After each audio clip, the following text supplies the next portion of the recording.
Hello my friends, today we are going to start our new subchapter, that is leak testing. So before going to start, just let us know that what is leak. So from the beginning, or maybe what comes in our mind is that leak is nothing but any kind of pores or maybe any kind of holes through which the materials is coming out from the system itself. But if we talk about the technical term, then the leakage implies the escape of liquid or gas from a pressurized or evacuated enclosure or system via an imperfection such as hole, maybe the crack, or maybe the bad seal. So bad seal generally for the engine blocks or maybe any kind of sealed equipment where you are using some oil inside it, and we can find some kind of leakage over there.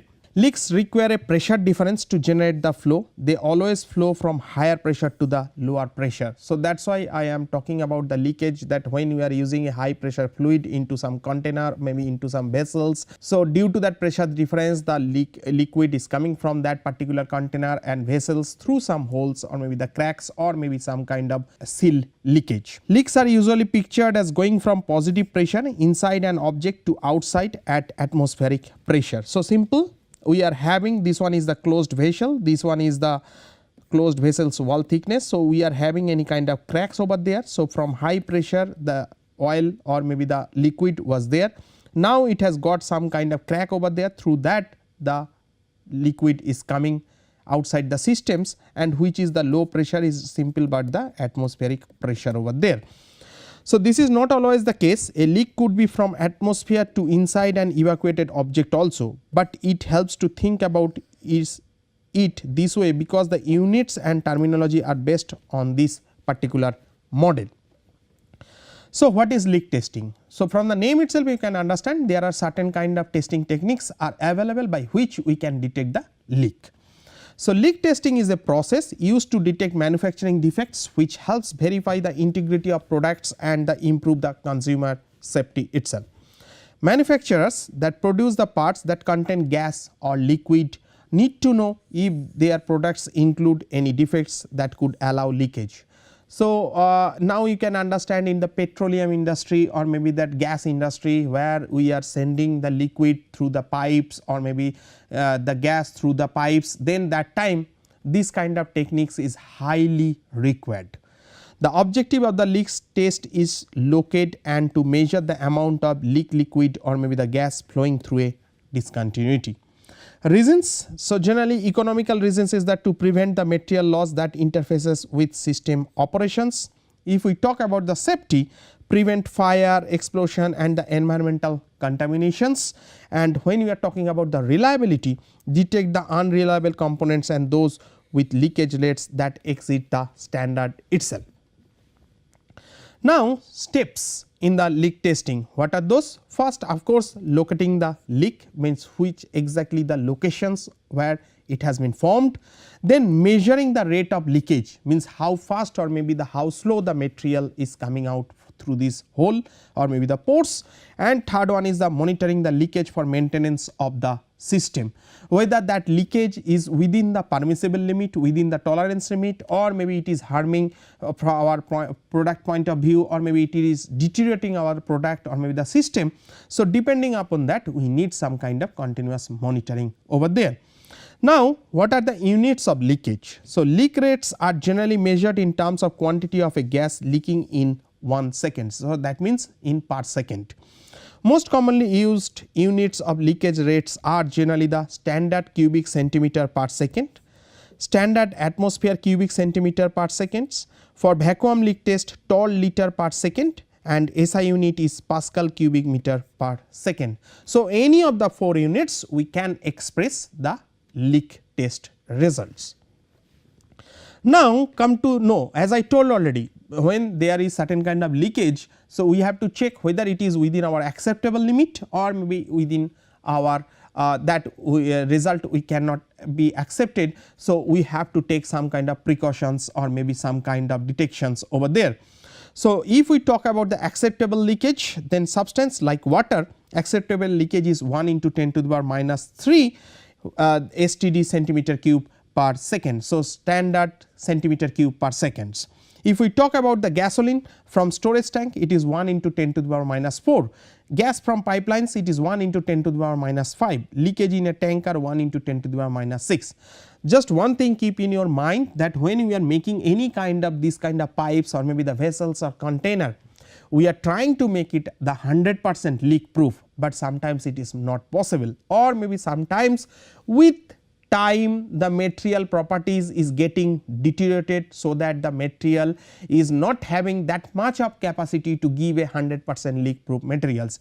So, that time some kind of gas or maybe the liquid is leaking from that particular systems, but whether it is within the acceptable range or maybe the within it is beyond our control. So, that we have to check out. I can give you one very beautiful examples, that balloon, when we are using some kind of gases over there, maybe the helium gas or maybe the air, after certain time when we are keeping those balloons inside our room. So, after certain time what we are seeing, that slowly its volume is getting contracted. That means what? The whatever the gas or maybe the air has been present inside it, so automatically it is coming out through that particular rubber.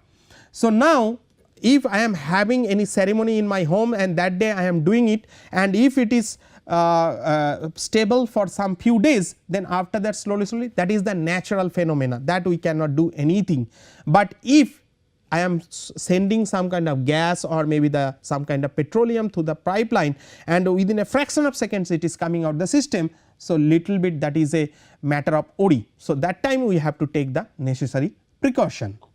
So, what are the factors that affecting the leakage? Number is the type of fluid, geometry of discontinuity, and the sensitivity of the particular instruments. So, what are the use of leak testing techniques? So, used extensively in industry, construction site, municipal infrastructure to ensure the safety of gas lines, boilers, oil pipelines, and many other high pressure and the hazardous material storage applications. When we are talking about the testing, so testing for hydrogen gas lines is much more complex due to the small size of hydrogen molecule. So, electronic sniffing and sampling devices are often used for these applications, because we cannot detect that hydrogen gas leakage very quickly. Now, what are the leak testing systems? So, the 4 general classes of systems commonly leak tested are, I will tell you all one by one. So, first one is called the hermetic or maybe the airtight enclosures and components. So, they are tested to prevent the entrance of contaminations or preserve internally contained fluids. So, examples: electronic devices, integrated circuits, sealed relays and motors, pull tab can ends and connector multi-pin feed throughs. So, these all are the examples. Next one is called the hermetic systems. They are leak tested to prevent the loss of contained fluids or maybe the gases. Example: hydraulic and refrigeration systems, plant valves, pipings, vessel systems in chemical and petrochemical industries. Next, third one is the evacuated enclosures and the components. They are leak tested to assure that there is not too rapid a deterioration of the vacuum system with time. Examples like electronic tubes including TV picture tubes, sensing bellows and vacuum packaged items. Number D is that vacuum systems. These are tested to assure that the leakage has been minimized, so that optimum gas removal can be achieved at any given vacuum like absolute pressure rating. Next, what are the methods that by which we can do the leak detections? So, there are different methods like ultrasonic leak testing, bubble leak testing, dye penetrant leak testing, ammonia calorimetric leak testing, pressure change leak testing, differential pressure leak testing, mass flow leak testing, helium mass spectrometer leak testing, and the radioisotope tracer leak testing. So, now we are going to discuss one by one. So, first let us go through ultrasonic leak testing.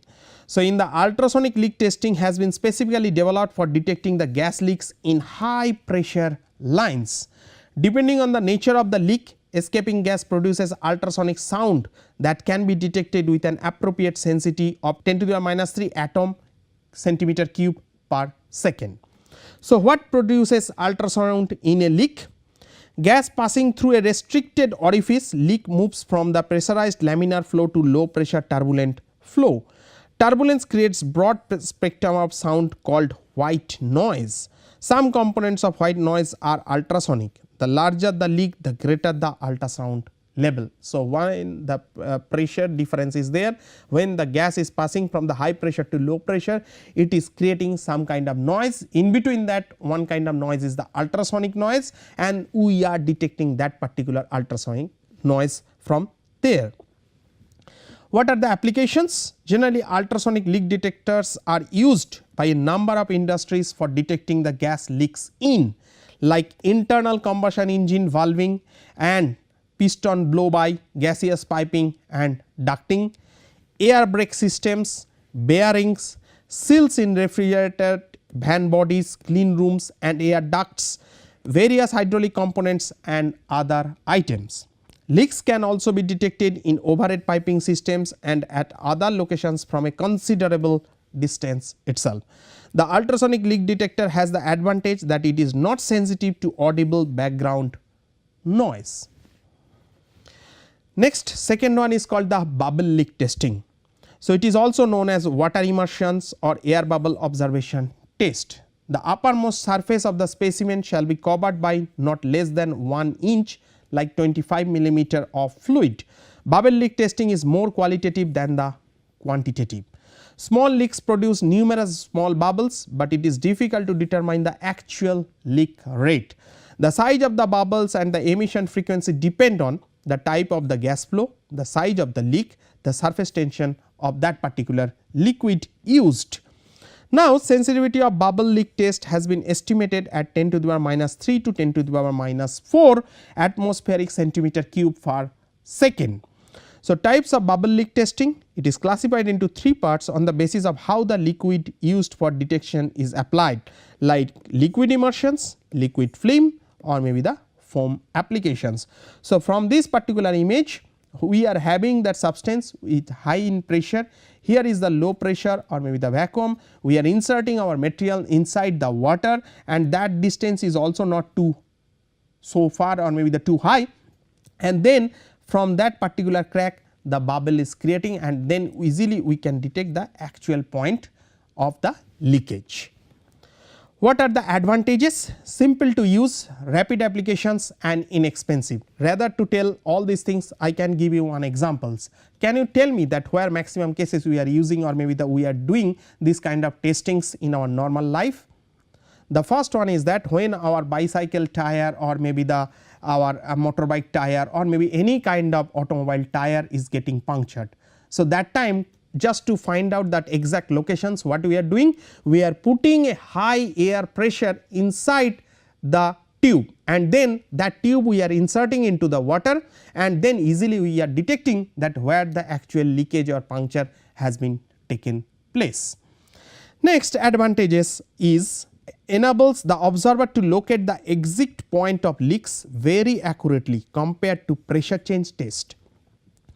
Third, very large leaks and small leaks can be detected. Fourth, safe to apply BLT with proper inert gases and testing liquids in combustible areas. But of course, there is certain disadvantages. This method is not reliable due to the following reasons. What are those? The leak size cannot be easily quantified. Component requires drying after test. Extensive floor space required low throughputs. High dependency on the reliability of the operator. Problems with the bubbles, get trapped in the component structure. Yes, of course, because when you are inserting certain kind of pipe, maybe some air has been trapped on the surface of that particular materials. Then when we are inserting it inside the water, these bubbles or maybe this air is also coming out. Then that time really it is very difficult that whether that is coming for this particular crack or maybe these bubbles are coming. That is a one kind of shortcomings of this particular test. Not produced because the leak is too small. False bubbles can be produced by air trapped in the component structure during its immersion in water. Unpleasant working conditions, water can wet floors, operators, etc. Operational and maintenance costs including cleaning the water, lightning, etc. Next, third one is called the dye penetrant leak testing. So, dye penetrant also provides an economical leak testing method. Special dyes can be sprayed on the high pressure side of suspected leak areas. If a leak is present, the differential pressure of the system will cause the dye to seep through the leak and appear on the low pressure side of the object itself. This method can take an hour or more for a leak test sensitivity of 10 to the power minus 4 atmospheric centimeter cube per second. Because of the long time involved, this test method is infrequently used. So, simple, this is the systems over there. Now, I am having my materials, now I want to check it. So, what is that?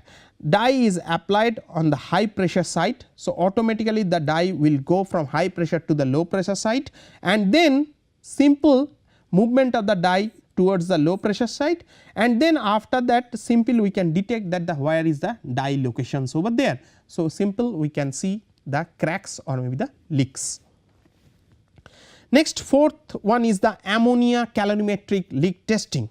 So, generally it is used to detect a leak in double wall tanks, pressure and the vacuum vessels.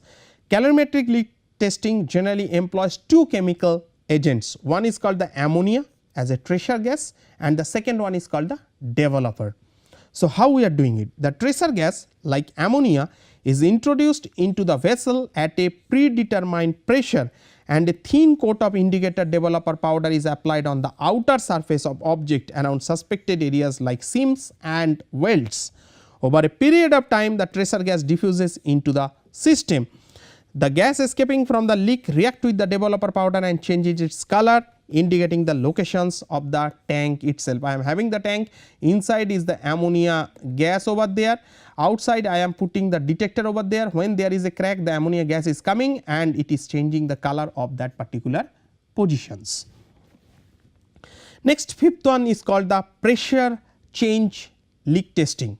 So, pressure change leak tests are also called pressure hold tests, pressure decay tests or pressure loss tests.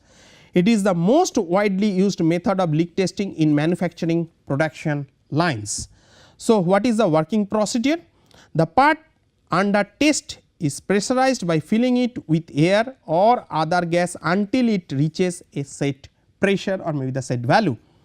An isolation valve is then used to disconnect the part from the supply pressure. The pressure within the part is then monitored using a pressure sensor, and as the air leaks out, the pressure drops. The leak rate can then be calculated based on the change in pressure over a certain period of time. So, simple, you are having the systems, inside you are putting a particular pressure, now you are having one pressure gauge over there. So, through that gauge you are changing that whether the pressure is dropping or not. If drops, that means there is certain kind of leakage or maybe cracks are present. So, what is the leak rate? That is capital QL is equal to P1 minus P2 into V by T, where capital P1 is equal to the initial pressure, capital P2 is the final pressure, capital V is the volume of the test part, and small t is the measurement time period. So, by this way we can easily measure. Number 6 is called the differential pressure leak testing. So, it is a more accurate variant of the pressure decay method. This method requires measuring pressure at 2 points in time to obtain a pressure change reading. It is an indirect method for measuring the leakage rate because the time and pressure data must be converted into leakage rate. Working procedure: with valves 1 and 2 open. So, with valve 1 and 2 open, the test specimen and the reference volume are pressurized and then isolated by closing the valve 1. The reference volume is then isolated from the test item, closing the valve 2. The pressure differential between the non leaking reference volume and the test item is then measured by a transducer over time. So, simple thing. Here you see, first we are giving the air is going into this test specimen as well as into the reference volume. Then we are closing this valve. So, automatically the air is not going into the systems. Then after that we are closing these valves also. That means what? Whatever the pressure in this test item is equal to the same as a reference item. Then we are using some differential pressure transducer over there just to check the pressure difference in between that. If there is any leakage if there is not any leakage or maybe the pores or cracks are present. So, automatically the pressure of this and this will remain same for a longer time. If there is some leakage, so automatically this pressure is going to be reduced. Next, number 7 is called the mass flow leak testing. So, mass flow leak testing systems uses mass flow sensors which can provide fast and accurate testing over a much wide range of leak volume ratios and testing. So, what is the working procedure? In this method, a part is pressurized along with a reference volume. When the amount of air that flows into the part to replace a leakage flow is measured in standard centimeter cube per minute using mass flow sensor. A number of error proofing techniques are also used to guarantee test specimens reliability, that to locate the exact leakage and the quantify it. So, here air supply, the valve 1 and valve 2 same thing, here also we are using the test item and the reference volume over there, and then we are having one mass flow sensor. So, now initially when we are injecting the air throughout this particular system, the pressure of the test item and the pressure of the reference volume or reference item is same. Now, after that if this test item is having some leakage and all these things, so what will happen?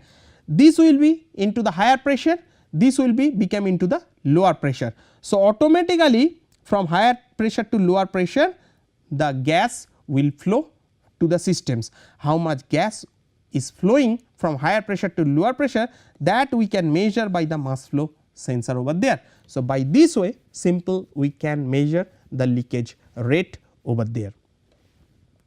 Next, 8th one is the helium mass spectrometer leak testing. So, generally the helium mass spectrometer leak detector, in short generally it is called the MSLD, is the most versatile of the industrial and laboratory leak detector methods. These methods were developed in 1940s to meet the strictest requirements in the development of nuclear devices. The main part of the device is mass spectrometer, a sensor for different gas masses. Helium, that is a one kind of inert gas, so that will not react with any kind of other gases or maybe the liquids. So, operating principle of the mass spectrometer, how it is working? In very low pressure or vacuum, the molecules of rest gases are transformed in ions by electron impact. These ions are accelerated by passing them into a powerful electric field. Ions of different atoms have different amounts of electric charge and the more highly charged ones are accelerated most. So, the ions separated out according to the amount of charge they have. Then this ion beam is made to enter into the magnetic field. When moving particles with an electric charge enter a magnetic field, they bend into an arc with lighter particles and more positively charged ones bending more than heavier ones and more negatively charged ones.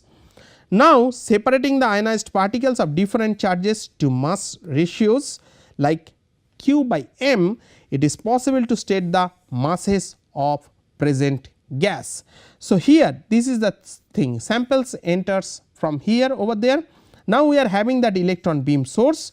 Now, we are having that ion accelerated. So, now different gas is having the different ion densities and the different electrical conductivity and all those things.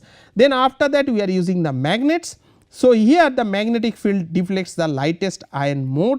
So, that will bend more and the of course, the heavier ions. So, it will not bend properly. So, it will pass through this and this is our detector where we are measuring. Reasons of using the helium as tracer gas. Helium is an inert, non-toxic, as I told already, non-condensable gas that is plentiful and relatively inexpensive in nature. It is also a very small molecule and light, therefore, easily slips through very small leaks. There is only a low concentration of helium naturally present in the atmosphere, that is more or less 5 ppm. So, normally occurring background levels are manageable. Mode of operations, this test can be carried out in two ways. What are those? First one is called the sniffer probe method. In this particular method, the test item is pressurized with helium gas and the exterior is scanned with a sniffer probe connected to the mass spectrometer to localize the leak. This method is slow, non-quantitative, but has the advantage of localizing the leak itself. And the second one is called the accumulation mode.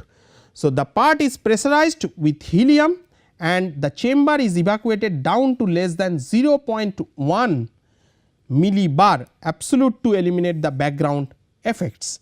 The pressure of helium leaking into the chamber is then detected by the mass spectrometer. So, this one is the sniffer probe method and this is known as the accumulation mode. So, these two are the different mode by which we are doing this testing. Now, what are the applications? Helium mass spectrometer leak detectors are used in production line industries of refrigeration and air conditioning systems, automotive parts, carbonated beverage containers like our Coca-Cola bottles or maybe the Pepsi bottles, food packages, aerosol packaging, steam products, gas bottles, fire extinguishers, tire valves and all vacuum systems. Next, ninth one is the radioisotope tracer leak testing. So, in this particular method short lived radioisotopes are used to leak test hermetically sealed cavities and closed piping systems. A radioactive isotopes is injected into the pipe itself, then the outside of the pipe is checked with a Geiger-Müller detector to find areas of high radioactivity. So, automatically the radiation will come out. So, the radiation of course will come out through the cracks or maybe through the pores. Now, I am having the sensor by which we can easily measure that where the cracks or maybe the pores are present. These are the points where the pipe is leaking. This is useful for underground pipes that are hard to get near. Properties of the radioisotope used: it must have a short half life, so the material does not become a long term problem. So, after certain time it can finish. It must be gamma emitter, so that it can be detected through the metal and the earth where the pipe leaks. So, generally this is the ground after certain distance. So, the pipe is situated inside the ground, inside the soil, and then we are injecting our radioisotope, small half life radioisotope or maybe the very less type radioisotope materials, and then through that it is giving some kind of radiations, and from outside we are measuring the radiation itself. Now, how to choose the test method? What are the conditions? The correct method for a given application is selected on the basis of following informations. What are those? How many points must be tested? What is the pass fail leak rate, or how much time must be product last? What are the dimensions of the product to test? What is the required test cycle time? Does it have to be an automated system or normal? What is the budget and what is the test pressure? So, now we have come to the last slide of this particular lecture. So, as a summary we can conclude that leak testing is a non-destructive testing used to ensure quality control, which helps verify the strengths of that particular product and guarantee the customer safety. Say suppose our home gas cylinder, it is highly required that it should be the leak proof. So, it can save the thousands of human life. Over the years many methods have been developed for detecting and measuring the leaks. Some of the most commonly used leak testing methods have been discussed in this particular lecture along with their operating principles and proper applications or maybe the suitable applications. Thank you.